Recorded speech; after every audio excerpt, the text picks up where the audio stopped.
तस्मै श्री गुरुवे नमः। अखण्डमण्डलाकारं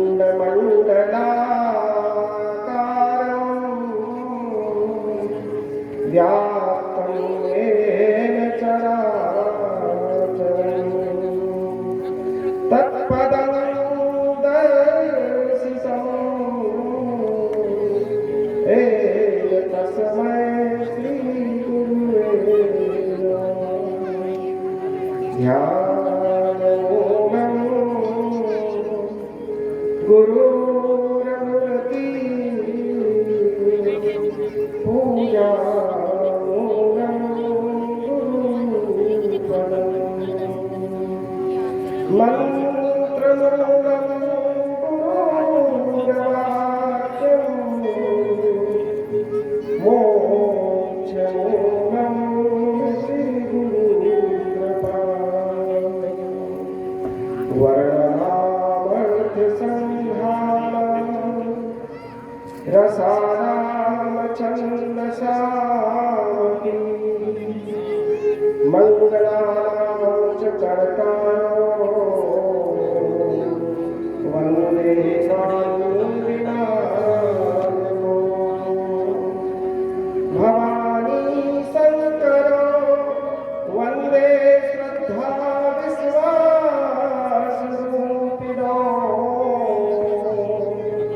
याभ्यां विना न पश्यन्ति सिद्धाश्वान्तस्तमीश्वरम्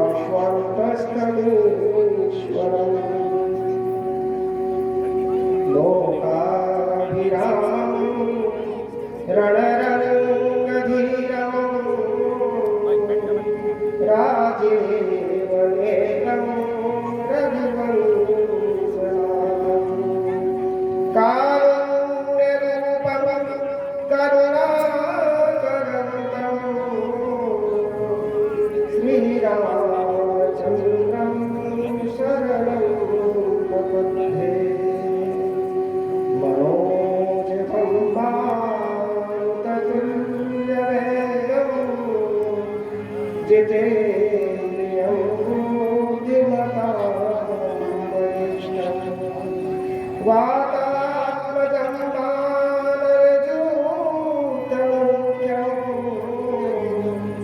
श्रीरामदूतं शरणं प्रपद्ये।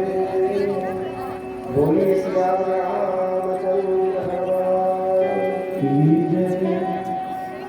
आइए बड़े भाव बड़े प्रेम के साथ भगवान नाम संकीर्तन। श्री राम जय जय राम, श्री राम जय जय राम, श्री राम जय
राम जय राम जय जय राम श्री राम जय राम जय जय राम श्री राम जय राम जय जय राम श्री राम जय राम जय जय राम श्री राम जय राम जय जय राम।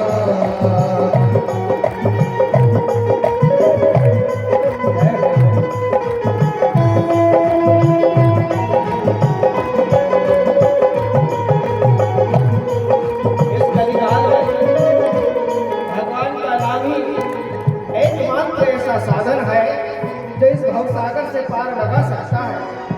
गोस्वामी तुलसीदास जी महाराज कहते हैं कि इस कलयुग में नहीं कलि कर्म ना भगति विवेकु और राम नाम अवलंबन एकु। राम नाम ही एकमात्र हमारा सहारा है। इसलिए सभी लोग बड़े भाव बड़े प्रेम के साथ आप लोग भी इस नाम को उच्चारण करेंगे। श्री राम जय राम जय जय राम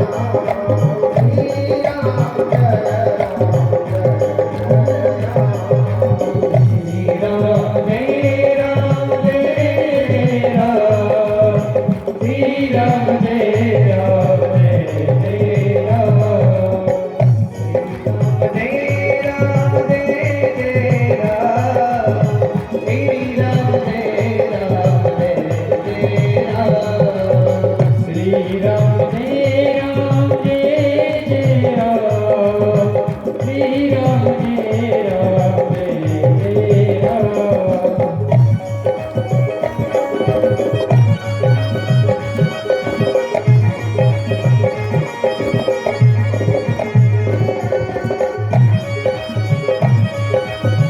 श्री राम जय राम जय जय राम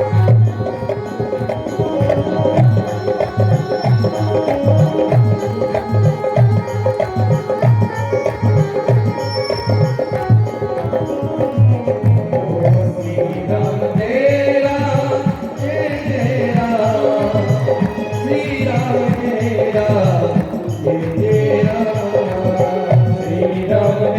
राम जय जय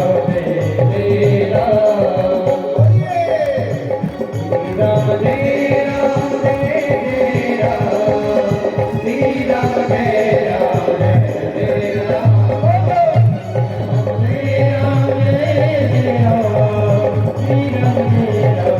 जय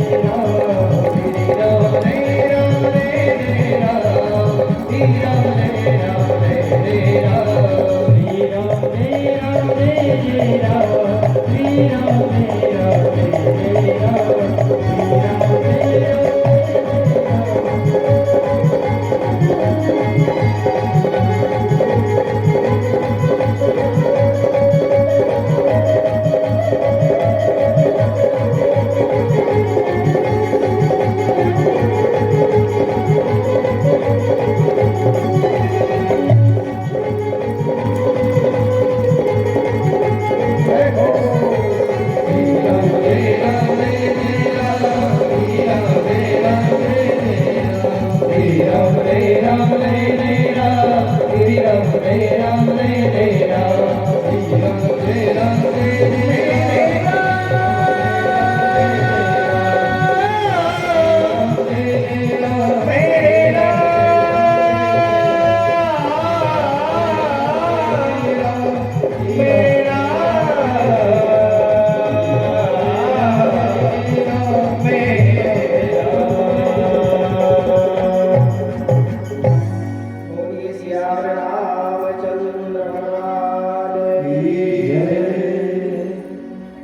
अनंत कोटि ब्रह्मांड नायक परम पिता परमेश्वर भगवान श्री सीताराम जी के चरणों में साष्टांग प्रणाम करते हुए अनंत बलवंत श्री हनुमान जी महाराज के चरणों में यहाँ पर उपस्थित श्री संकट मोचन हनुमान विश्वनाथपुरी समिति के सभी सदस्यगण एवं कथा को सुनने वाले सभी श्रोता भक्तगण एवं श्रद्धामती माताएं और इस कथा को सुंदर प्रस्तुति देने वाले हमारे संगीत के कलाकार सभी को सियाराम में सत्य जानी करम प्रणाम जोड़ी जुटाऊं। आज कथा का द्वितीय दिवस है। कल कथा में आप लोगों को बताया गया था कि रामायण क्या है। रामायण सुनकर की छाया दुख हुई दूर निकट जो आया। ये रामायण कल्पवृक्ष, आपने कल्पवृक्ष का नाम तो सुना होगा, पर वर्तमान समय में कुछ चीजें ऐसी होती हैं जो सुनी जाती हैं पर देखी नहीं जाती। जैसे सुनिए सुधा, देखिए गरल। जैसे अमृत का हम लोगों ने नाम सुना है, पर जहर की कोई कहे तो जहर तो खूब देखा भी है।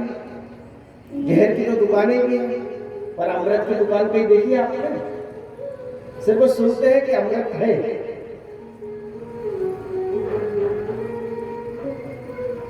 तो कुछ चीजें इस जगत में दिखती नहीं है। ऐसे ही राम कथा जो है ये कल्पवृक्ष जैसी है। ये इतनी आसानी से समझ में नहीं आती कि कल्पवृक्ष कैसे है। पर वास्तव में जिसने रामचरितमानस का आश्रय ले लिया उसको जीवन में समस्त उसकी मनोकामनाएं पूर्ण हो जाएंगी। राम कथा सुरधेनु सम सेवक सब सुख, समस्त सुख को देने वाली राम कथा है। तो ऐसी राम कथा की महिमा आप लोगों को कल बताई गई। आज ज्यादा भूमिका में ना पढ़ते हुए अपन सीधी कथा पे आते हैं।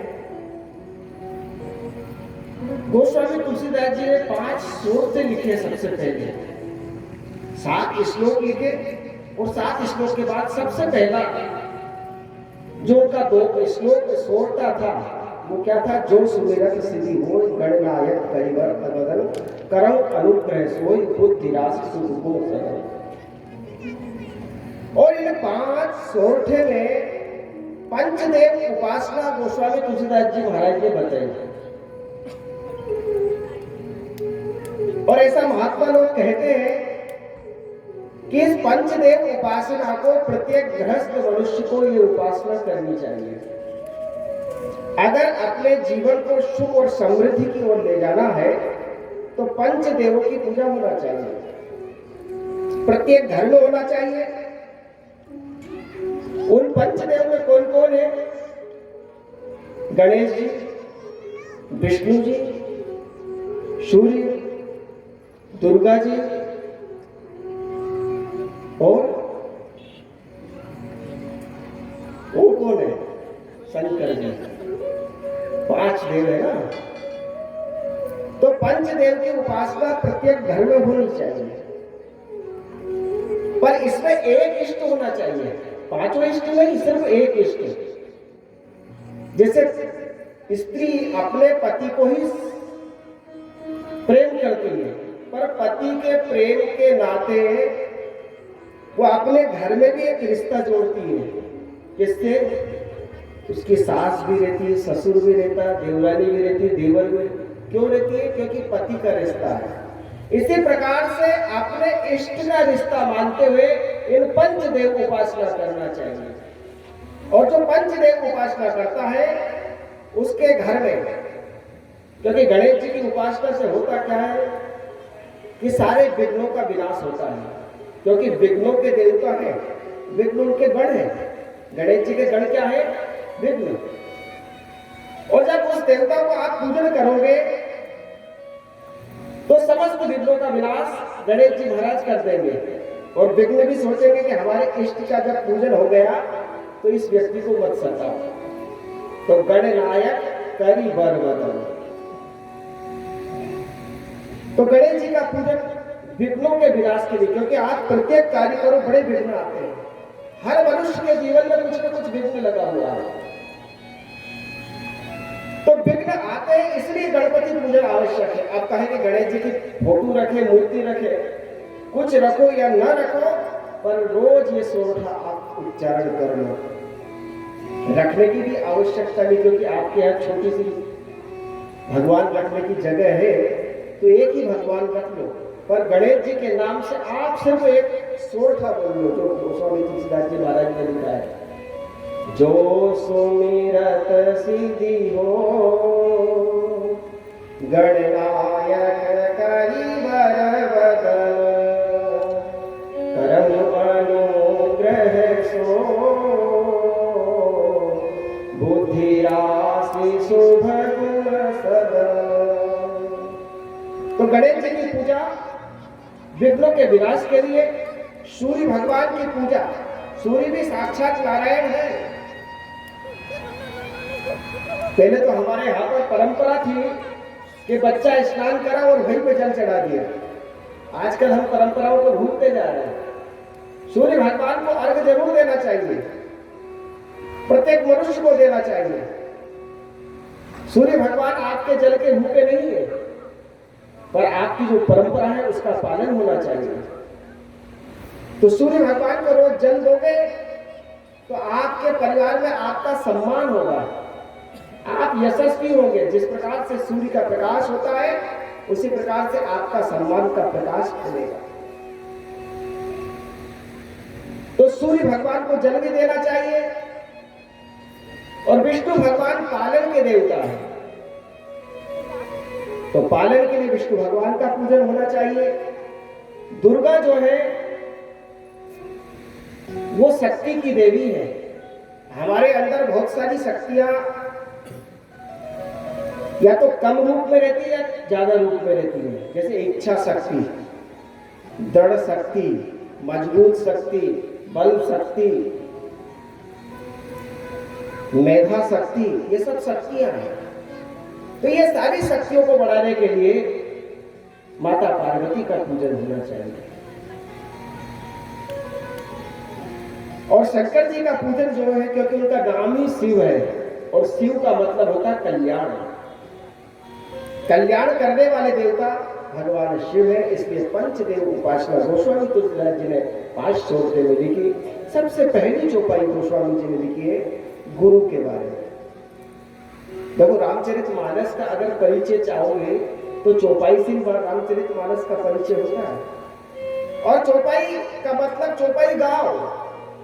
चौपाई का मतलब होता है कि 4 चरण, और उन 4 चरण को गाओ। जब आप 4 चरण को गाओगे तो क्या होगा?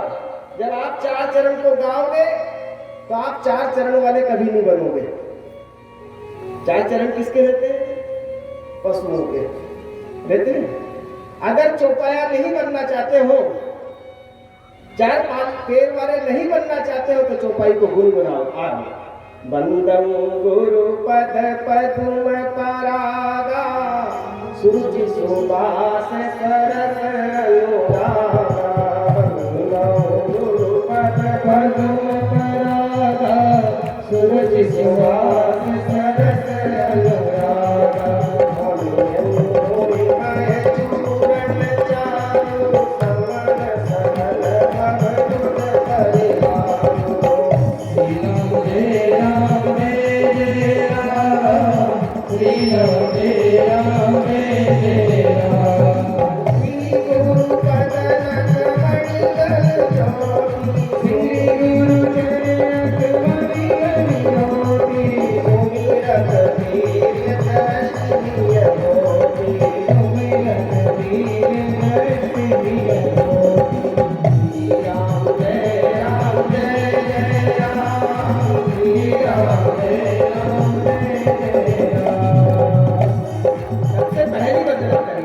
चौपाई के रूप में तो किसकी करी? गुरु की करी।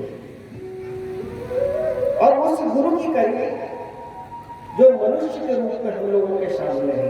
बंदम गुरुपद कंज कृपा सिंधु वर रूप है। पर एक बात ध्यान रखना, गुरु कौन है, गुरु का कर्तव्य क्या है। एक महात्मा से मैंने सुना था कि गुरु वही जो विपिन बसावे, गुरु वही जो संत सिवावे, गुरु वही जो हरि ही मिलावे, इनके बिना गुरु नहीं पावे। गुरु के अंदर ये तीन चीज मुख्य होना चाहिए। अपने शिष्य को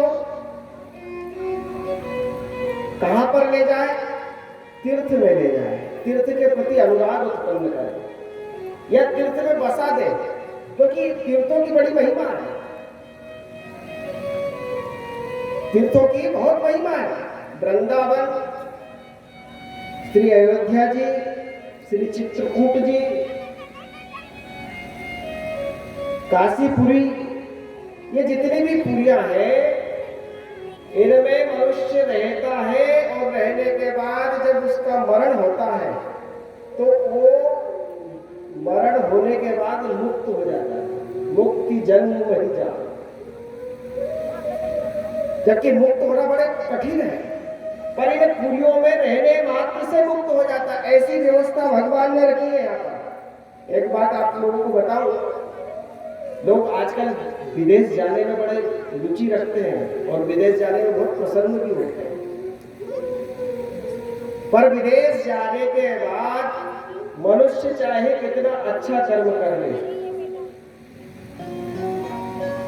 तो उसे अच्छा कर्म का फल तो मिल जाएगा, पर उसको जो गति होना चाहिए, सदगति, सदगति का मतलब जो भगवान का धाम मिलना चाहिए, वो भगवान का धाम नहीं मिल पाएगा विदेश में रहने वाले को।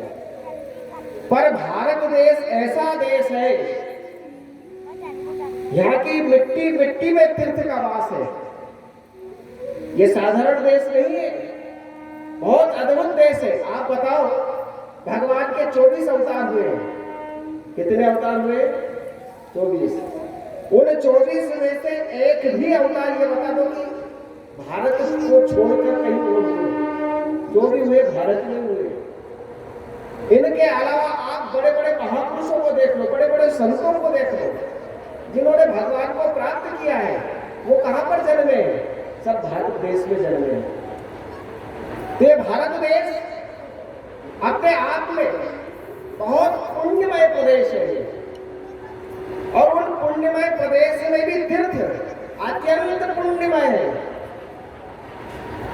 तो उन तीर्थों के प्रति गुरुदेव जो है शिष्य को भाव भर दे कि तीर्थ ही सब कुछ है, ऐसा गुरु। या अगर ये नहीं कर पाए तो भगवान के प्रति ये भाव भर दे कि भगवान में ही शिष्य लग जाए, गुरु वही जो हरि मिला। कबीरदास जी ने तो कहा है कि गुरु गोविंदो खड़े काके लागू पार। किस गुरु की वंदना करी? उस गुरु की वंदना करी कि जो गोविंद को पास में खड़ा कर दे। वो एक अलग बात है कि जो ऐसा गुरु है जो गोविंद को लाकर खड़ा कर दे, उस गुरु के अगर पैर पड़ने की बात आएगी तो भगवान से पहले पैर इनके पड़ूंगा। ऐसी शक्ति और सामर्थ्य गुरु में होना चाहिए। इसलिए कहते हैं कि गुरु कीजिए जान के और पानी पीजिए, इतनी जल्दी मत करो गुरु बनाने में। आप अपने बच्चे के लिए लड़की देखने जाते हो तो इतनी जल्दी नहीं देखते हो, इसके लिए गुरु को भी अच्छा जानकर देखो कि गुरु जी होने लायक है कि भी। आजकल हम लोग क्या है, प्रभाव में आ जाते हैं कि बस ये गुरु जी अच्छे, इनको कर लो। पर गुरु जी को जान के करो, क्योंकि ये जीवन का सौदा है। अगर आपका हाथ अच्छे गुरु के चरणों में चला गया, आपका सिर अच्छे गुरु के चरणों में चला गया, आपका जीवन अच्छे गुरु के दरबार में चला गया, तो आपका जीवन कल्याण हो जाएगा। नहीं तो यहीं पर रहना पड़ेगा, नरक ही मिलेगी और कुछ नहीं मिल पाएगा। इसलिए अच्छा गुरु, इसलिए गोस्वामी तुलसीदास जी कहते हैं अगर ऐसे गुरु मिल जाए तो बंदम गुरु पद पदम परागा सुरुचि सुवास सरस अनुरागा। और जिसको भी ऐसे गुरु मिल गए समझ लो कि उसके धन्य भाग दिए, जो भगवान की ओर लगा है, अपनी ओर नहीं भगवान की ओर लगा है। ये तो कई गुरु जी कहते कि आओ मैं ही हूं सब कुछ, क्योंकि लिखा है गुरु ब्रह्मा गुरु विष्णु गुरु देवो महेश्वर। हाँ, शिष्य को यह भाव रखना है कि गुरु ही ब्रह्मा है, गुरु ही विष्णु है, गुरु, पर गुरु जी को यह भाव रखना है कि बेटा शिष्य मेरे प्रभु ही सब कुछ है। जो अपने को ना पूजा कर भगवान को पूजाने की चेष्टा रखे, ऐसा गुरु। और आजकल ऐसे गुरु बड़े दुर्लभ है, बहुत दुर्लभ है। तो ऐसे गुरु की वंदना गोस्वामी तुलसीदास जी महाराज ने की। इसके बाद ब्राह्मण की वंदना की, वंदम प्रथम महीसु चरणा मोह जनित संशय संवरणा। संतों की वंदना की, और संतों की वंदना में गोस्वामी तुलसीदास जी कह रहे हैं कि संत जो है चलता फिरता प्रयाग है। प्रयागराज में हमको चल के जाना पड़ता है, पर कोई ऐसा संत हो वो अगर चलता फिरता हुआ आ जाए तो साक्षात प्रयागराज आपके दरबार पर आ गए। क्योंकि प्रयागराज में भी विशेषता है। विशेषता क्या है? वहां पर गंगा की धारा है, यमुना की धारा है, सरस्वती की धारा है। पर जो संत है उसके अंदर जो भगवान की भक्ति है वो गंगा की धारा है।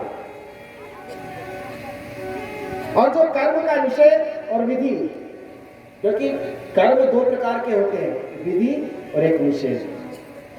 विधि का मतलब अपनाना, इस कर्म को नहीं अपनाना। और सबके लिए अलग अलग व्यवस्था होती है।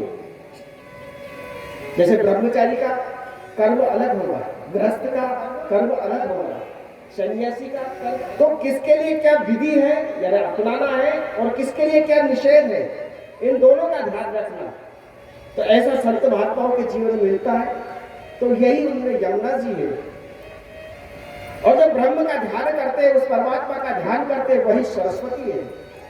और जो भगवान के प्रति उनका मजबूत विश्वास है, वही अच्छे भट्ट के उठते।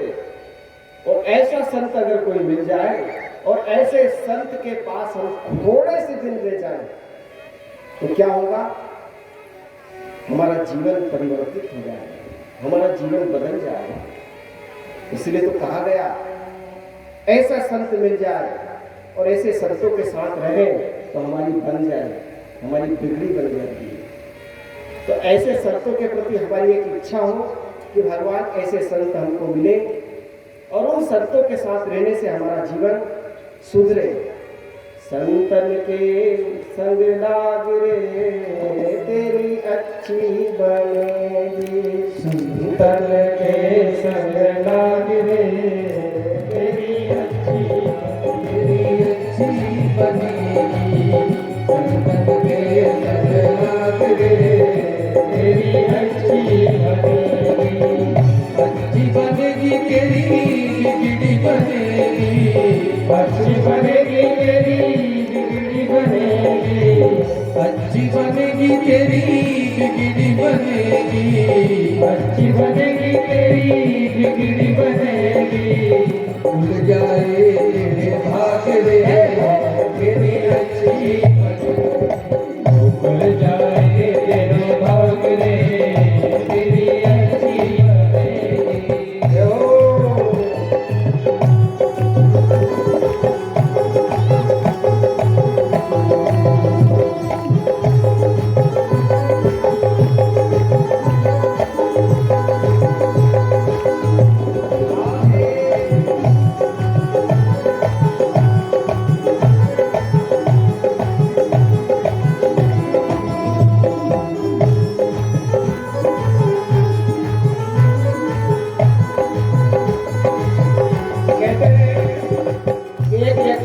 यात्रा कर रहा था, साथ में रेडियो था।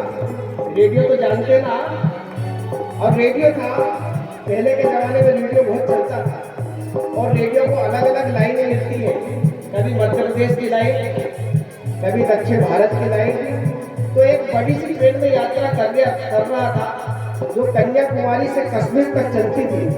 तो उत्तर भारत से बैठा हुआ साथ में रेडियो को लेके बैठा और मध्य प्रदेश आया। जब तक तो सब ठीक चला और जैसे ही तेलंगाना और तमिलनाडु और आंध्र प्रदेश आए वो अलग अलग राग आने लग गए। कहने लगा मेरा रेडियो बिगड़ गया। एक हिंदी भाषी उसमें बैठा, ये तेरा रेडियो नहीं बिगड़ा, तो फिर क्या बिगड़ गया? रेडियो नहीं बिगड़ा है, फिर इसकी स्टेशन बदल गई है, ये अब तमिलनाडु वाले स्टेशन से मिल गया। मतलब इसी प्रकार से हमारा जीवन है, हम जिसके साथ बैठते हैं उसके अगर लाइन मिल गई तो वो आगे बढ़ा देता है और खराब लाइन मिल गई तो वो गिरा देता है। इसलिए कहा गया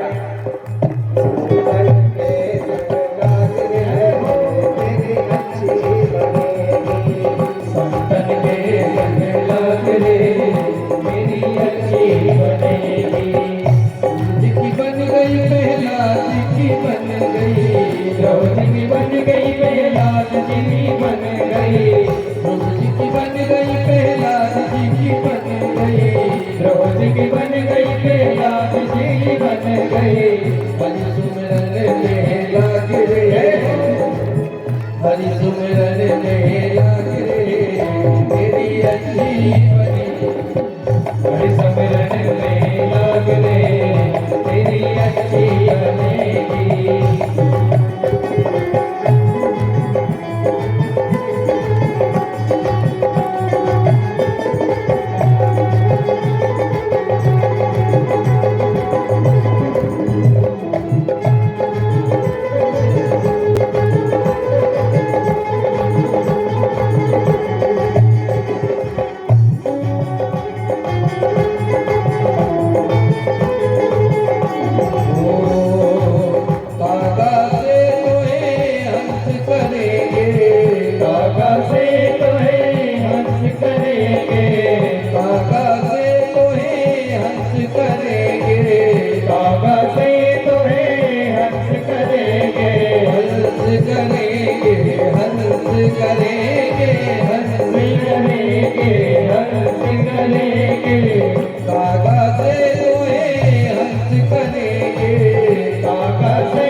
मिट जाए दिल के दाग रे थोड़ी अच्छी बनी, मिट जाए दिल के दाग रे तेरी अच्छी बनेगी। संतन के संग लाग रे तेरी अच्छी बनेगी, संतन के संग लाग रे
तेरी अच्छी बनेगी।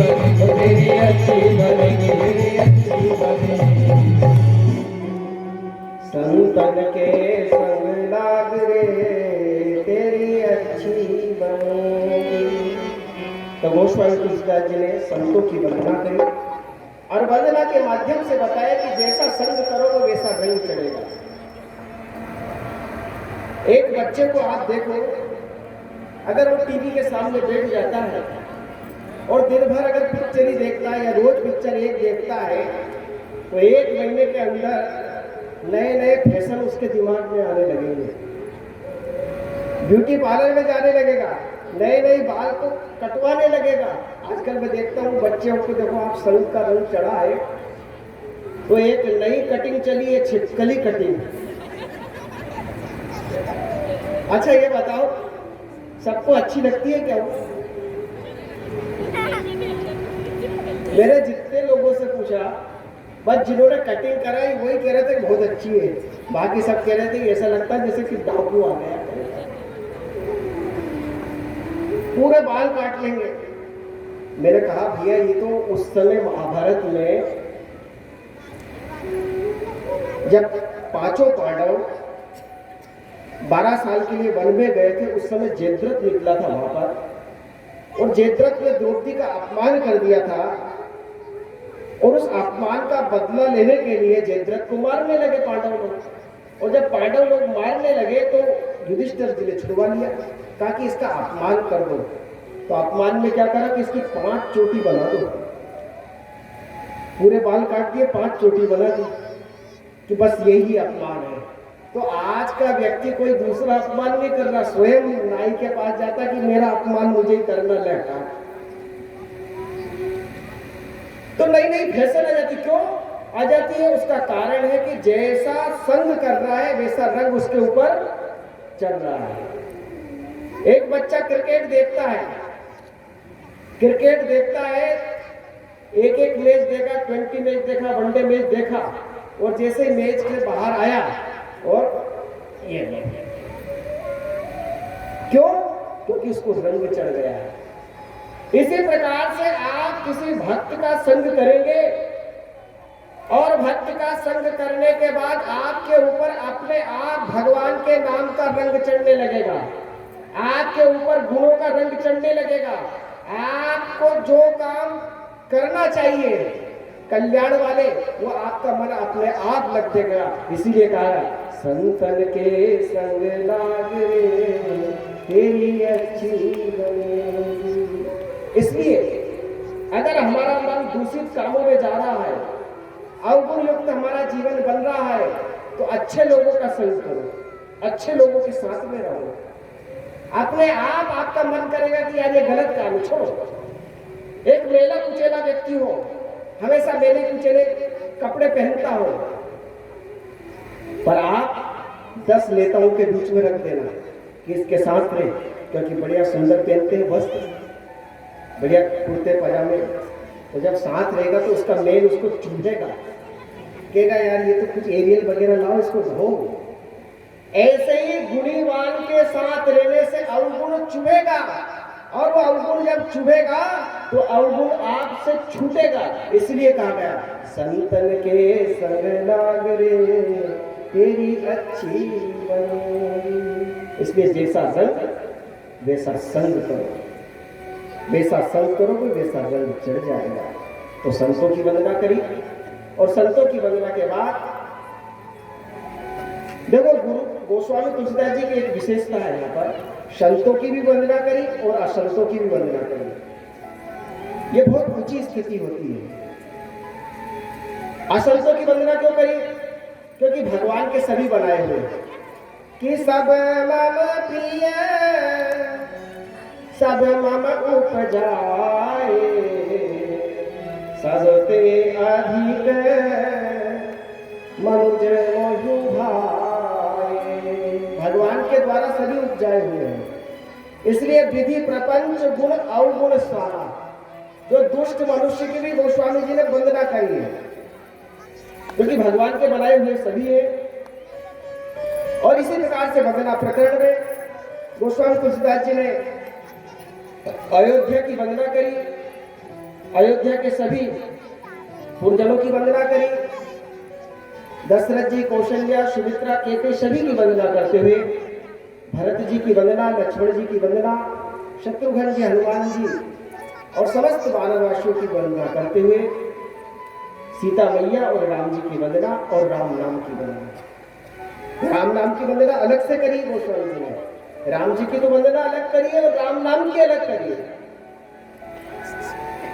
क्योंकि राम जी तो ना हमको दिखते हैं और ना हम अभी वर्तमान में ऐसे हैं कि राम जी दिख जाए, पर हमारा कल्याण कौन करेगा? राम का नाम करेगा। राम से बड़ा राम का नाम, तो राम नाम की वंदना करें। और इसके बाद रामचरितमानस के बारे में लिखा और लिखने के बाद गोस्वामी तुलसीदास जी महाराज उस जगह ले जाते हैं जहां से कथा प्रारंभ होती है, प्रयागराज पे। और प्रयागराज में एक मेला लगता है हर साल, आज भी लगता है। आज भी बहुत सारे लोग वहां जाते हैं और तपस्या करते हैं, और वो माघ का मेला होता है, संक्रांति से चालू होता है, 1 महीने का मेला होता है। वहां पर जाकर साधु संत गृहस्थ लोग भी जाते हैं और कल्पवास करते हैं। और कल्पवास में अलग अलग नियम लेते हैं, कोई रामायण पाठ कर लेता है, कोई हनुमान चालीसा का लेता है, कोई राम नाम की माला का लेता है, जिससे जो साधन बनता है वहां पर जाकर आज भी लोग लेते हैं। और उस समय भी सारे ऋषि मुनि वहां पर उस प्रयागराज में आते हैं। और उन प्रयागराज में आने के बाद एक ऋषि आते हैं जिनका नाम है याज्ञवल्क्य जी। और याज्ञवल्क्य जी आते हैं, आने के बाद सब ऋषि मुनि जाने लग गए, पर भरद्वाज ऋषि ने उनको बैठा लिया कि महाराज बैठो, मुझे कुछ पूछना है। क्यों पूछना है? क्योंकि आप परम विवेकी हैं। याज्ञवल्क्य मुनि परम विवेकी और भरद्वाज राखे पद तेजी। और पूछा कि महाराज मैं आपसे कुछ पूछना चाहता हूँ, क्योंकि मैं कुछ जानना चाहता हूँ, आप से मैं जिज्ञासा करना चाहता हूँ। देखो, प्रश्न कोई करे तो प्रश्न कितने प्रकार के होते हैं? प्रश्न 4 प्रकार के होते हैं। कौन से? उत्तम, मध्यम, निकृष्ट और अधम। यहाँ भरद्वाज जी ने उत्तम प्रश्न किया है, और हर व्यक्ति को कुछ भी जानने की इच्छा से उत्तम प्रश्न करना चाहिए। उत्तम प्रश्न किसे कहते हैं? वास्तव में जानने की इच्छा कि मुझे जानना है। मध्यम यह होता है कि वो किसी की परीक्षा लेता है कि हाँ ये कुछ जानता भी है कि नहीं। मध्यम का मतलब जानना कि ये जो जिनसे पूछूंगा ये भी कुछ जानते कि नहीं। और निकृष्ट ये कि मैं जानता हूं, ये उस बात को सही बता पाते हैं कि नहीं। और अधम सिर्फ उसको बात काटना है, जिज्ञासा नहीं उसके अंदर, सिर्फ बात काटना है, क्योंकि जिज्ञासा से युक्त प्रश्न उत्तम प्रश्न होता है। यहाँ भरद्वाज जी महाराज को उत्तम प्रश्न करते हैं। कौन सा प्रश्न करते हैं वो? कि महाराज मैं आपसे पूछना चाहता हूँ, और आज की परिस्थिति को देखते हुए ये प्रश्न बहुत सारे लोगों के मन में रहता है। क्या? कि एक राम अवधेश कुमारा, तिनकर चरित विदित संसारा।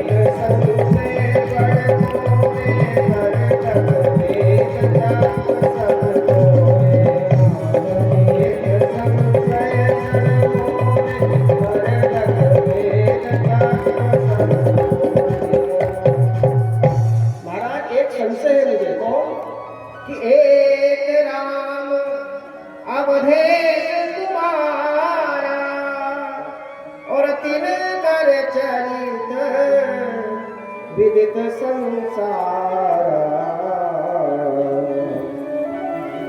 कि मैं जिनके बारे में जानना चाहता हूँ भगवान भी है कि नहीं। मैं उन राम के बारे में जानना चाहता हूँ कि जिनको पूरी दुनिया जपती है, और पूरी दुनिया क्या, स्वयं शंकर जी भी जपते हैं। संतत जपत शंभु अविनाशी, और वो जपते हैं शिव भगवान ज्ञान गुण राशि। सागर जपते हैं, प्रेम से जपते हैं। जब शंकर जी जैसे महादेव जपते हैं तो मुझे लगता है कि ये भगवान है क्या? क्योंकि महादेव जिसको जपेगा वो कोई साधारण तो होगा नहीं। पर फिर मुझे संशय ये होता है इनके प्रति कि इनके अंदर काम भी देखता हूं और क्रोध भी देखता हूं। ये राम जी के बारे में कह रहे भरद्वाज जी, काम क्या देखा कि मैंने देखा कि जब सीता हरण हुआ और जब सीता हरण हुआ उस समय मैंने राम जी की जो दशा देखी और यह राम जी की दशा जैसी बताई गई है ऐसी बताई है कि मनहु महावीर ही अधिकानु पूछत चले दत्तातरुपाती इहि विधि बिलपत खोजत स्वामी। मैंने जब देखा राम जी सीता जी के विरह में इतने व्याकुल हो रहे थे, पूछ रहे थे, किससे पूछ रहे थे? चलो किसी व्यक्ति से पूछते तो एक बात मानी, किससे पूछ रहे थे जो नहीं बोल सकता है? कौन? पेड़ से पूछ रहे थे। पूछत चले लता तरुपाती, लता से पूछ रहे थे मेरी सीता तुमने देखी क्या? अरे चाहे व्यक्ति कितना भी दुखी हो इतना ज्ञान तो रखता है कि जो नहीं बोल सकता वो क्या बताएगा।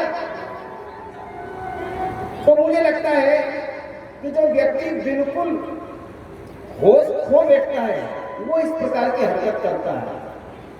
तो इस हरकत से तो लगता है कि ये परमात्मा कैसे, क्योंकि इनके अंदर काम भावना भी दिखती है। और अगर कहते हैं कि वो परमात्मा है तो उसको क्रोध नहीं आता है। अब जब क्रोध नहीं आता तो मैंने इनके अंदर क्रोध भी देखा। क्रोध क्या कि भय रोष, क्रोध हुआ। क्रोध हुआ तो क्या हुआ? भय रोष रण रावण मारा। इन्होंने रण में रावण को मारा और क्रोध में मारा। तो मुझे ये दो बात जो इनके अंदर है काम और क्रोध की, इसलिए मुझे संशय होता है। पर मुझे लाज भी आती है क्योंकि जब शंकर जी जपते हैं तो फिर मुझे शंका नहीं करना चाहिए परमात्मा में, ये नरलीला भी हो सकती है। पर फिर भी मैं आपसे पूछना चाहता हूं कि ये क्या है। और इसी बात को कबीरदास जी कहते हैं, एक राम दशरथ घर डोले, एक राम घट घट में बोले, एक राम का सकल पसारा, एक राम सब ही से आया। एक राम दशरथ घर डोले, एक राम घट घट में बोले, एक राम दशरथ घर डोले, एक राम घट घट में बोले, एक राम का सकल पसारा, एक राम सच मुझ में आया, एक राम जग जगत पसारा, एक राम सब में आया। कबीरदास जी ने कहा एक राम दशरथ जी का बेटा है, एक राम सबके घट घट में बैठा है। अच्छा ये बताओ सबके हृदय में भगवान है कि नहीं? ईश्वर अंश जीव अविनाशी, चेतन अमर सहज सुख राशि। अच्छा जिस दिन जिसका राम उड़ गया उस दिन ये तन को कोई रखता है घर में अपने? उस कहते भगाओ जल्दी ले जाओ यार, देर मत करो। और ज्यादा देर कोई ने रख लिया तो बदबू मारने लग जाएगा। इतना अपवित्र हो जाता है उस जीव के निकलते ही, उस परमात्मा के निकलते ही इतना अपवित्र हो जाएगा कि कोई अगर उसको स्पर्श भी कर दिया तो क्या स्नान करके आओ, उसके घर गए थे स्नान करो। तो वो राम सब घट में भी बैठा है, उस घट से निकलते ही आदमी बेकार हो जाता है, उसका शरीर बेकार हो जाता है।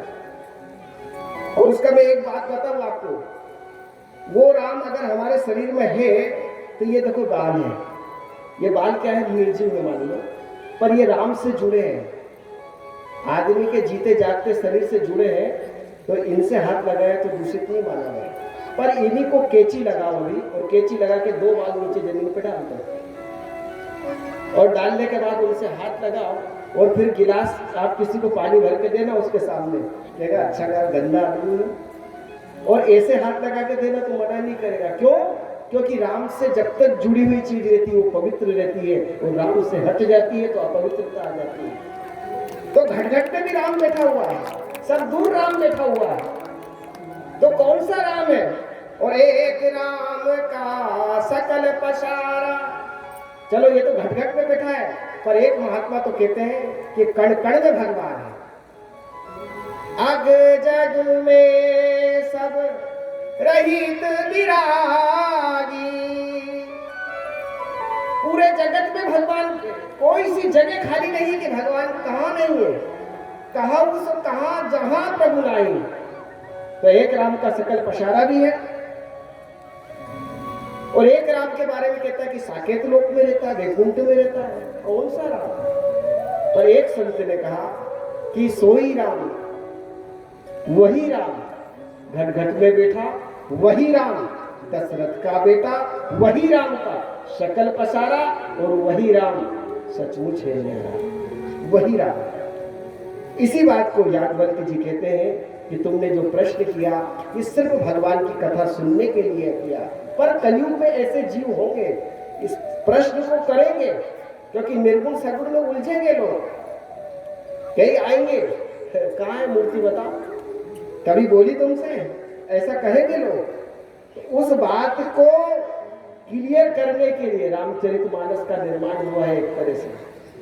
अगर सही तरीके से पढ़ लिया तो आपको कोई भी निर्गुण वाला आकर ये नहीं कह सकता कि राम कौन सा, या कोई भी प्रश्न आपको नहीं उलझा सकता है। पर जब तक आप सही तरीके से रामायण नहीं पढ़ेंगे तो ऐसे लोग आएंगे, आपको आपके रास्ते से डिगाएंगे, आपको हटाएंगे। तो रामायण की जो नींव है उन्हीं प्रश्नों के द्वारा है। अब याज्ञवल्क्य जी कहते हैं कि अब मैं तुम्हें राम जी के बारे में बताऊं। तुमने पूछा, पर मैं तुम्हें जानता हूं कि तुम कैसे हो। राम भगत तुम मन क्रम वाणी, चतुराई तुम्हारे में जानी, और चाहूं सुनाए राम गुण बूढ़ा, और कीनहु प्रश्न मनहु अति मूढ़ा।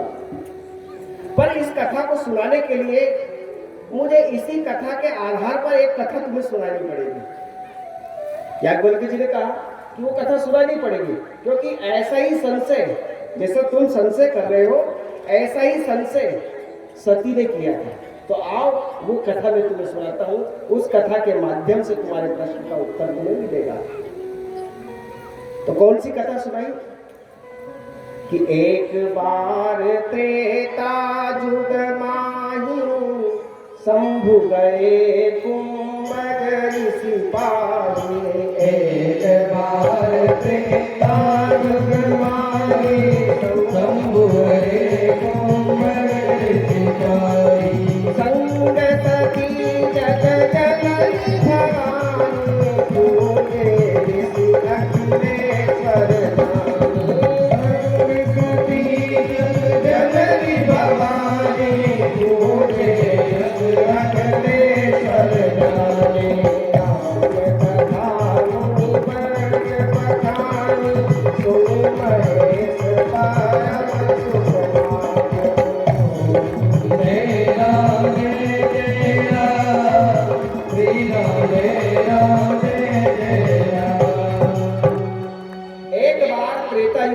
बता रहे हैं, क्योंकि राम जी का भी अवतार कब हुआ? त्रेता में, और त्रेता की बात बता रहे हैं। एक बार त्रेता जुगवाई, शंभु गए कुंभज ऋषि पाई। स्वयं शंकर जी अगस्त ऋषि के स्थान पर गए, पर साथ में किसको ले गए? अपनी पत्नी को, अर्धांगिनी को। संग सती जग जननी भवानी। क्यों गए? कथा सुनने के लिए। किसकी कथा? राम कथा। और यहाँ पे एक बहुत बड़ा संदेश है। यहाँ पर संदेश ये है कि शंकर जी अपनी पत्नी को स्वयं ले जाते हैं राम की कथा सुनाने के लिए। तो मनुष्य कहीं भी जाए कथा सुनने के लिए तो अपनी अर्धांगिनी को भी ले जाना चाहिए। पर आजकल तो उल्टा है, पुरुष की संख्या कम रहती है, महिलाओं की संख्या ज्यादा रहती है। अब मैं निवेदन ये करना चाहूंगा पुरुष से नहीं, स्त्रियों से कि अपने आदमी को भी लेके आया करो कि कथा तुमको भी सुनने की आवश्यकता है। तो साथ में शंकर जी भवानी सती को लेकर चले गए। तो संग सती जग जननी भवानी पूजे ऋषि अग्नेश्वर, किसके पास गए? कुंभज ऋषि के पास। अच्छा, शंकर जी स्वयं कथा नहीं जानते क्या? शंकर जी जैसा अगर कथा बोले तो अमर कथा होती है। शंकर जी से मुख से कथा निकले तो अमर कथा हो जाती है। ऐसे अमर कथा कहने वाले शंकर जी भी किसी के पास जाकर कथा सुनते हैं। और किसके पास? कुंभज के पास। सागर कुंभज है, कुंभज यानी घड़े के पास जा रहा है। अगस्त ऋषि का जन्म ही घड़े से हुआ। ऐसे अगस्त ऋषि जो है वो कथा सुना रहे और शंकर जी कथा को श्रवण कर रहे हैं। पर सुनी महेश परम सुख मानी, उन्होंने कथा सुनी। कौन ने? शंकर जी ने। और सती ने कथा नहीं सुनी। क्यों नहीं सुनी? क्योंकि उनको अभिमान आ गई, जो कथा सुना रहा वही तो हमारे पेट पड़ रहा है। जो कथा सुनाने, जो कथा व्यास पर है, वो जब हमको इतना पूजनीय बना रहा है तो इनकी क्या कथा सुनो? उनका ध्यान वो कहीं चला गया। इसलिए कथा पंडाल में बैठो तो मन को कथा के अंदर लगाने का प्रयास करो। मन जाएगा, कभी जाएगा कि गैस पर क्या चढ़ा है, कुछ भूल तो नहीं आए। फिर आएगा रिंकू टिंकू के पापा तो नहीं आ गए कि रोटी बनानी है, आटा भी मस के नहीं आया आज तो, भले बैठे रहे यहाँ पर मन हो जाएगा बार बार। तो इन सारे मन को खींच कर एक जगह बैठाना है। तो पर माता सती जो है बैठा नहीं पाई, उनका मन और कहीं चला गया, कथा सुन नहीं पाई। पर जिन्होंने सुनी उनको परम सुख मिला। सुनी महेश परम सुख मिला। अब जब सुनी तो अगस्त ऋषि को कहा कि महाराज मैंने कथा सुनी है, तो अब मैं कथा के रूप में कुछ दक्षिणा आपको दूंगा। उन्होंने कहा अगर आप देना चाहते हो तो भगवान की भक्ति प्रदान कर दो। ऋषि पूछा, हरि भगति सुनाई, भगवान की भक्ति प्रदान कर दो। शंकर जी ने कहा कहीं समूह अधिकारी पाई। शंकर जी अधिकारी जानकर उनको भगवान की भक्ति दे दी। अब शंकर जी और माता सती दोनों चले। कहां चले? वापिस कैलाश। अब रास्ते में वही नासिक के आसपास का दृश्य है। उस वक्त सीता जी का हरण हुआ था और यहाँ पर जो कथा सुनी वो लीला के रूप में वह कथा घट भी रही थी। क्योंकि मैंने आपको कल ही बताया था कि कल्प कल्प प्रति प्रभु अवतरहि, चारु चरित नाना विधि करें। एक कल्प की कथा नहीं होती है, अनेक कल्पों की कथा होती है। पर जब उन्होंने कथा सुनी उस समय भी भगवान का प्रसंग चल रहा था।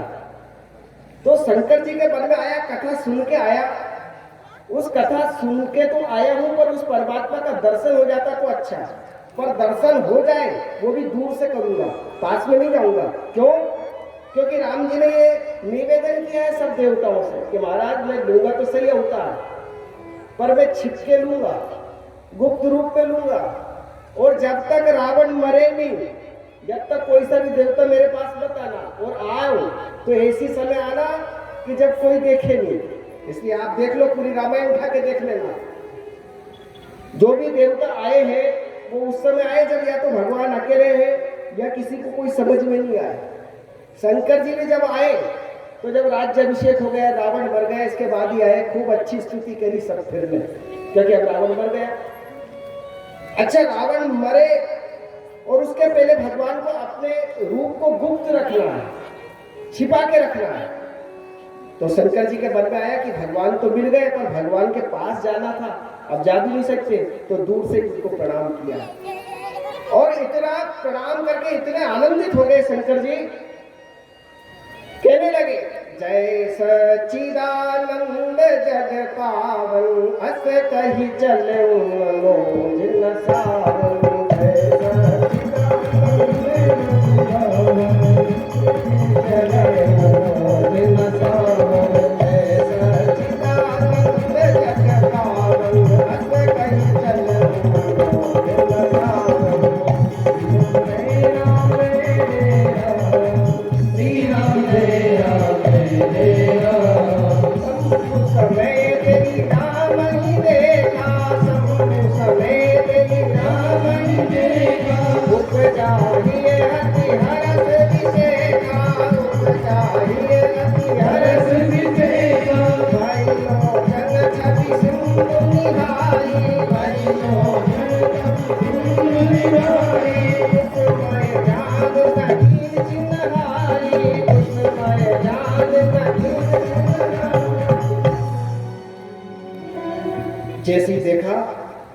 ऐसा लगा कि भगवान रो रहे हैं, बहुत तेज रो रहे हैं भगवान।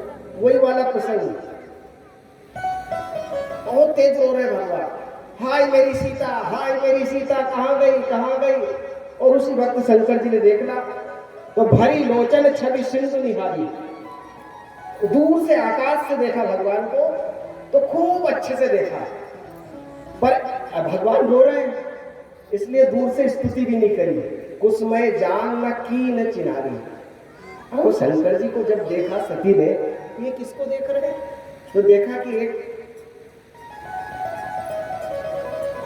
एक राजा दशरथ के पुत्र राम जी जो है वो रो रहे बहुत तेज तेज, हाय मेरी सीते, हाय मेरी सीते। तो वो भी खड़ी हो गई, वो भी देखने लग गई।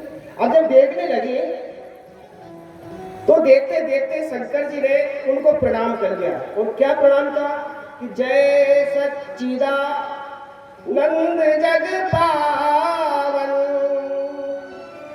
अब यहाँ पर तीन तीन उपाधि भगवान राम जी को दे दी, सत चिद आनंद। तो माता सती ने शंकर जी की ओर देखकर कहा कि महाराज जिनको आप प्रणाम कर रहे हो ना तो इनके अंदर चिद है, चिद का मतलब होता है ज्ञान, ना सत्य है, क्योंकि सत्य तो यह है अपना स्वरूप ही सत्य है, बाकी जिस स्वरूप के लिए रो रहे हैं तो सब असत्य है। ये तो एक न एक के छूट के जाना है, ये तो मृत्यु लोक है। तो ना तो इनके अंदर सत्य दिख रहा है, ना ज्ञान दिख रहा है, और ना आनंद। तो ये रो ही रहे तो आनंद कहाँ होगा, जब आंखों में आंसू तो आनंद कहाँ। तो शंकर जी ने रोक के कहा महाराज रुको रुको, आप किसको प्रणाम कर रहे हो, क्योंकि वो उनको कर रहा हूँ कि इनको प्रणाम, क्योंकि तुमने अभी कथा नहीं सुनी। कथा में ये प्रसंग आया था ना, भगवान राम जी वन में गए, तुमने कहा मैंने तो कथा नहीं सुनी, पर मुझे आप जो बोल रहे हो उन शब्दों पर विश्वास नहीं हो रहा है, सच्चिदानंद नहीं है।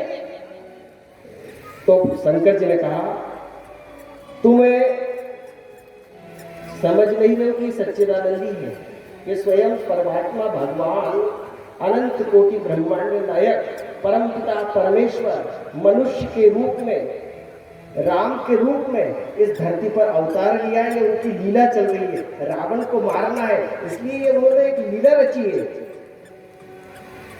एक लीला रचनी पड़ती है। तीन नट सुत ही कीन परिणामा और कहीं सच्चिदानंद पर धामा।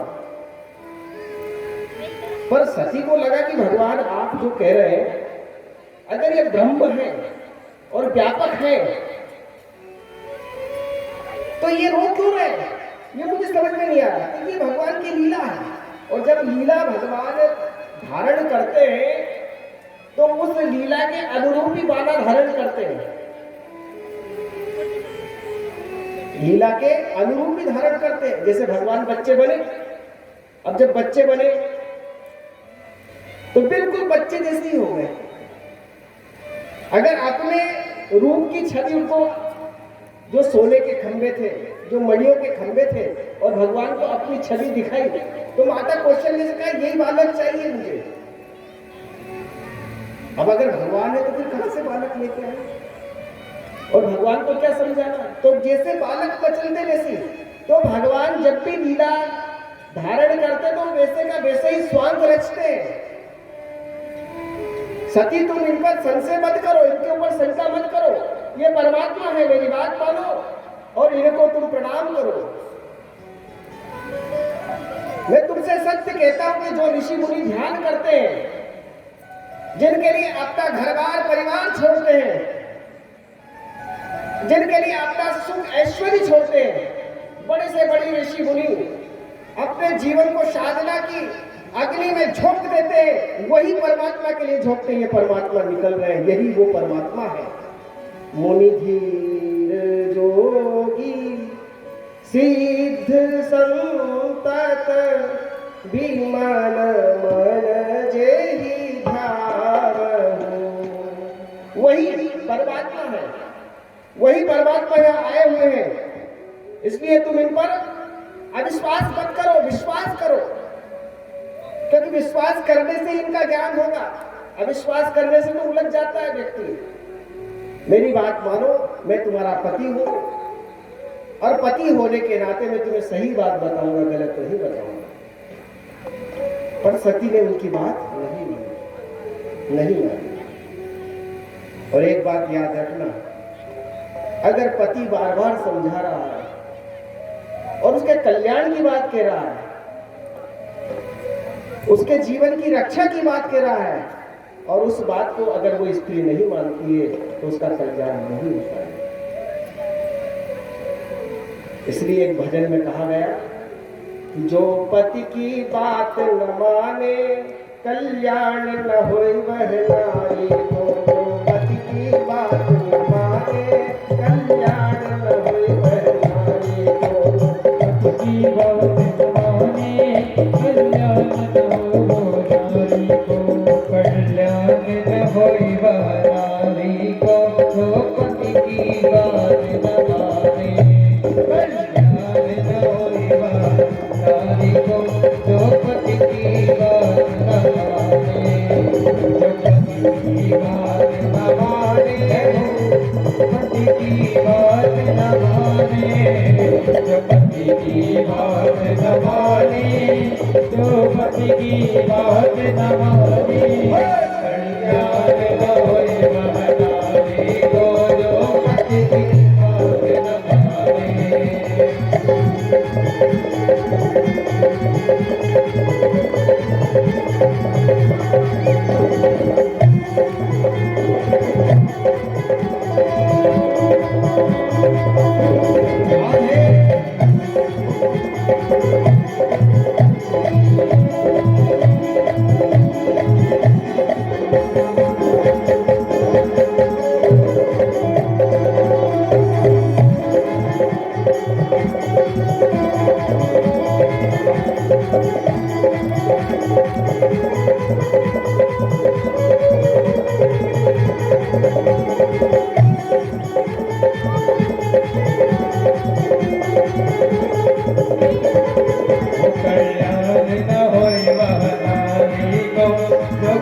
कल्याण न होए वह नारी को। जो पति की बात न माने।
हो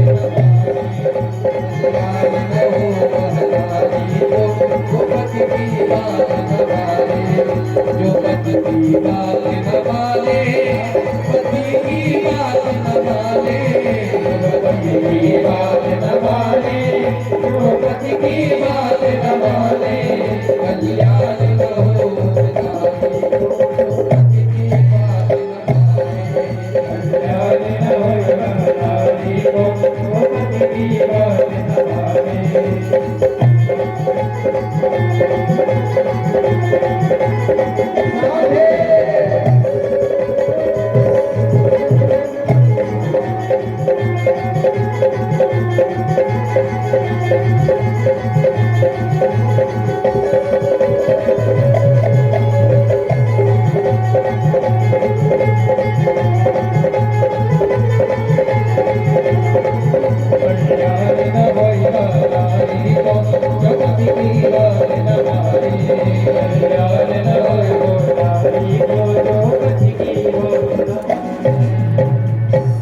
कल्याण न होई गर नारी को जो पति की बात न माने। इसलिए स्त्री को अगर अपना कल्याण करना है तो पति की बात यानी पति की आज्ञा का पालन करना चाहिए। पर एक बात है, पति को भी वही आज्ञा देना चाहिए जिसको स्त्री मान सके। आजकल मैं देखता हूं कि पति पत्नी, जबकि हमारे यहाँ पति पत्नी का रिश्ता ऐसा रिश्ता है कि जिसको कहते कि एक बार बंध गया सो बंध ही गया व्यक्ति। अच्छा, बंध गया कि नहीं बंध गया? एक बार बंध गया सो बंध ही गया। और यहां तक कि कहा है हमारे लोगों ने, विद्वानों ने, कि दो देह एक शरीर है। दो शरीर हो सकता है पर मन एक हो गया दोनों का। और वास्तव में दाम्पत्य जीवन जब ही सफल होता है कि जब दोनों एक जैसी विचारधाराओं में हो, और नहीं तो कोई एक इधर जाए कोई एक उधर जाए, एक कथा में आए एक क्लब में जाए। अच्छा, गाड़ी के दो पहिए हैं, अगर गाड़ी के दो ही पहिए सही दिशा पे नहीं चलेंगे तो वो तो गाड़ी में जो बैठा है वो तो फिर जय सिया राम नहीं है उसका। तो पति पत्नी गाड़ी के दो चक्के हैं और दोनों को एक ही दिशा में चलना चाहिए और दोनों को अच्छी दिशा में ही चलना चाहिए। हमारे यहाँ जब परिचय दिया जाता है तो व्यक्ति देता है कि ये मेरी धर्म पत्नी है। आजकल अलग बात हो गई, ये मेरी वाइफ है, और वो कहती है मेरा हेडफोन है। पर हमारे यहाँ जो परिचय वास्तविक दिया जाता था वो क्या दिया जाता था कि ये मेरी धर्म पत्नी है। और धर्म पत्नी किसको बोलते हैं? जो पति को पाप से बचा कर लिया, उसको पति धोने से बचा ले, उसको धर्म पत्नी बोलते हैं, जो उसको धर्म पे लगा दे। और एक बात और ध्यान कान खोल के सुनना कि अगर स्त्री अपने पति की आज्ञा मानती है और पति कोई भी धर्म करता है, उसका आधा पुण्य पत्नी को मिल जाता है उसकी, बिगर कहे बिगर करे। पर अगर पत्नी कोई धर्म करती है और अगर धर्म करती है तो पति को 1% भी नहीं मिलेगा। इतनी बड़ी छूट आप लोगों को दे रखी है भगवान ने। ऊपर से यही है, आप जो भी कर्म करेंगे अच्छा धार्मिक, उसके हिस्सेदार आप पूरे के पूरे हैं। पर ये वाला पक्ष अगर ये करके आता है तो 50% अपने आप आपके पास। इतना स्त्री को हमारे धर्म में सम्मान दिया गया, इतनी ऊपर से व्यवस्था की गई है। अब जब इतनी व्यवस्था की गई है तो उस पति की आज्ञा का पालन करना आपका कर्तव्य है। अच्छा है कि नहीं बताओ? है? अगर वो आपसे कुछ कहता है तो उसकी आज्ञा आपको मानना चाहिए। और मैं देखता हूं आज के जमाने में दाम्पत्य जीवन बहुत दूषित जीवन होता जा रहा है। थोड़ी सी बातचीत हुई कुछ, अरे जहां पर एक जगह कोई भी व्यक्ति रहेगा, दो बर्तन भी आपस में कितने आसानी से रखोगे, थोड़ी तो आवाज आई जाती है। ये जिंदगी है, इसमें कभी न कभी किसी न किसी के साथ आवाज आई जाएगी। इसका मतलब ये नहीं होना चाहिए कि हम इस आवाज आई और घर को तोड़ दें। सहनशील बने, थोड़ा गंभीर बने, थोड़ा एक दूसरे को क्षमा करने की भावना रखे। कबीरदास जी से एक बार एक व्यक्ति गया, उसने पूछा कि महाराज हम दो ही मियां बीवी बहुत लड़ते हैं और मैं आपके घर आता हूँ, आपके अंदर जो प्रेम देखता हूँ उससे देखकर मेरा मन तो जलता है, लगता है कि कोई ऐसी बूटी या ताबीज आपने बांध रखा है कि आपके घर में सुख शांति नहीं है। तुमने कहा मैंने जो ताबीज बांधा है वो तुम्हें कल दे दूंगा, मैं कल आ जाना मेरे पास, और मैंने बांध रखा है एक ताबीज, वो ताबीज तुम भी ले जाना, ठीक है? अच्छा, ताबीज का कोई नाम ले ले व्यक्ति कि ताबीज से सब सही हो जाएगा, ऐसे ताबीज के पीछे भागेंगे सब लोग। तो वो व्यक्ति ने दूसरे दिन ठीक समय पे आ गया, कबीरदास जी के पास बैठ गया। तो कबीरदास जी ने कहा कि चाय बना के लाओ अपनी पत्नी से कहा, और दिन के 4 बजे आए, उस समय लाइट चलती नहीं थी, तो 4 बजे उजाला था, चिमनियां जलाते थे उस समय, और वो भी जब जलाते थे जब बिल्कुल अंधेरा होने लगता था, क्योंकि तेल भी बहुत मुश्किल से मिलता था। तो आज दिन के 3 या 4 बजे उस समय चिमनी जलाने के लिए कहा, उनकी पत्नी ने चिमनी जला दी। उन्होंने कहा अभी तो उजाला दिन है और ये चिमनी। उस व्यक्ति ने कोई ध्यान नहीं दिया, अपने को ताबीज से मतलब कुछ भी करो, गुरु जी कहीं भी करे, हमारे कहीं मतलब। अब थोड़ी देर बाद में जब चाय आई तो उसमें शक्कर की जगह नमक, वो खारी एकदम। अब कबीरदास जी पीते जाए, वो क्या वाह क्या मीठी थी, हमारी पत्नी बहुत सुंदर बनाती है चाय। तो उसने कहा ये तो मुझे लगता है 2 ही पत्नी आउट ऑफ सिमिलर है, इनसे क्या ताबीज देने आ गया हमें। उन्होंने कहा महाराज ताबीज तक ताबीज दे तो दिया, कि कौन सा ताबीज दिया, कि जो मैंने तुझे 2 बात बताई ये तेरे लिए 2 ताबीज है, अगर इनको जीवन में अपना लेगा तो तेरे घर में भी लड़ाई नहीं होगी। तो कि कौन सी, मैं तो समझा ही नहीं। तो कि नहीं समझा, तो कि नहीं समझा, तो कि जो 2 बात बताई सुन, कि जब मैंने अपनी पत्नी को कहा कि चिमनी लगा दे जबकि उजाला था, दूसरी पत्नी होती तो क्या अभी तुम्हें समझ में नहीं आ रहा है, अभी खूब तो उजाला है, क्यों जलवा रहे हो? पर उसने मेरी आज्ञा का तत्काल पालन किया, उसने क्यों किंतु परंतु नहीं किया। पर जब उसने भोजन बनाया, यानी चाय बना के लाई, उसमें भूलवश अंधेरे में या समझ में नहीं आया होगा तो चीनी की जगह नमक मिल गया, तो मैंने उसके सबके सामने उसकी तौहीन नहीं करी, कैसी चाय बनाई, मैंने कहा बहुत अच्छी बनाई।